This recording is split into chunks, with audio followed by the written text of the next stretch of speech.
enfant, là, je voulais être Sarah Bernard ou Michel-Ange. C'est un peu exagéré, mais c'était vraiment fort.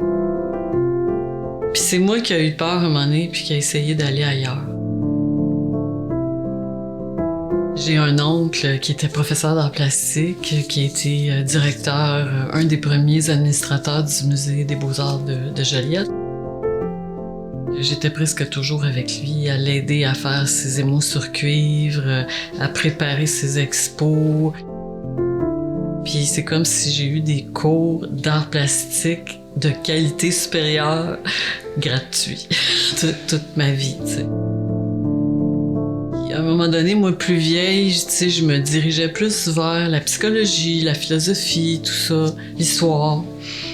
Mais ça pouvait pas me lâcher, les arts. J'ai décidé d'aller vers les arts. J'ai fait mon cégep en arts, après je suis allée à l'université en arts. Mais tout part je te dirais, de la lecture, de l'écriture. Je lis beaucoup, surtout. Puis je rêve aussi à des phrases, je rêve à du texte, tu sais, comme par exemple, je peux rêver à Le pont des invraisemblances, ou L'humanité en péril, ou Les ogres de la techno mangent ton cerveau à petite cuillère. Je rêve à ça la nuit, tu sais. Je me réveille le matin, j'écris là-dessus. Puis là, après, que ce soit en sculpture ou en collage, je pars de ça. Je pars de ces phrases-là, je pars de ces réflexions-là que j'ai faites. Comme la sculpture, c'est plus un manifeste social, c'est vraiment, tu sais, ça parle plus fort. Tu sais, en sculpture, je suis pas toute seule, je suis avec Colette Baudin. C'est un travail qu'on a fait à deux. On travaille à deux, on conçoit à deux, on monte à deux. Le collage est comme amené plus comme une poésie lyrique. Tu sais, c'est comme si, quand je le faisais, je me disais, tout a été dit, les opinions fusent de partout. On dirait, tu sais, on lit des choses sur les réseaux sociaux, puis on dirait que ça crie tout le temps, tu sais, ça fait du bruit.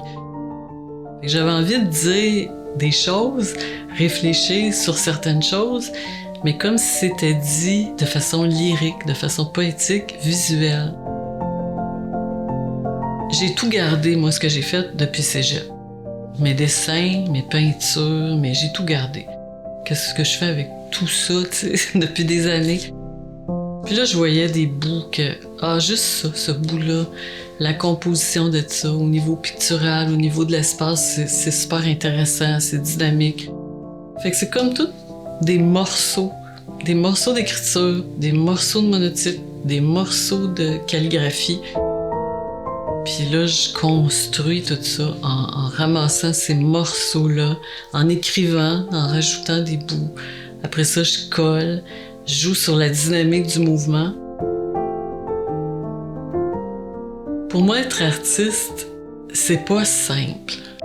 C'est pas juste faire de la peinture, puis se commettre, puis tout ça.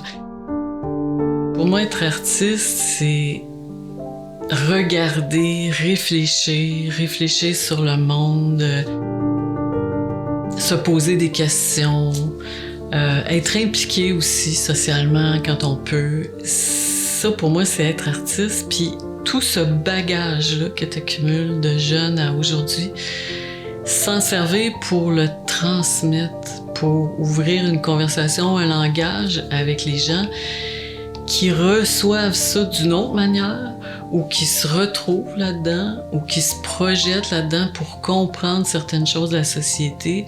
Je trouve que l'art doit apporter quelque chose à la société, que ce soit à plus petite échelle ou à grande échelle. Mais d'y avoir accès, je trouve que c'est une chose super importante pour vivre. Point.